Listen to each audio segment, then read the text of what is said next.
সূর্য উঁকি দিতেই লন্ডনের পার্কগুলোতে ভিড় জমিয়েছেন স্থানীয়রা। কেউ ঘাসে শুয়ে আছেন, কেউ আইসক্রিম খাচ্ছেন, আবার কেউ রোদ থেকে বাঁচতে মাখছেন সানস্ক্রিন। চারপাশে উৎসবের আমেজ, যেন রোদই উৎসবের মূল কারণ।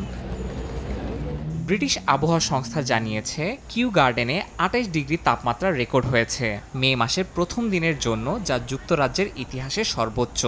আগের রেকর্ড ছিল ১৯৯০ সালে স্কটল্যান্ডের লসি মাউথে ২৭.৪ ডিগ্রি। ভ্রমণ পিপাসুদের মুখে রোদের প্রশংসা, তবে স্থায়ী বাসিন্দারা কিছুটা উদ্বিগ্ন। কেউ বলছেন ইউরোপের মূল ভূখণ্ডের তুলনায় লন্ডনে অনেক বেশি গরম, কেউ আবার বলছেন জলবায়ু পরিবর্তনের প্রেক্ষাপটে এতটা শুষ্কতা আর গরম চিন্তার কারণ। স্থানীয়দের মধ্যে এখন দেখা যাচ্ছে গ্রীষ্মের আমেজ, তবে এমন অস্বাভাবিক তাপমাত্রা শুধু আনন্দ নয়, বরং ভবিষ্যতের জলবায়ু বিপর্যয়ের ইঙ্গিত বলেই মনে করছেন অনেকে। ইয়াসিন মোহাম্মদ জিসান, সময় সংবাদ।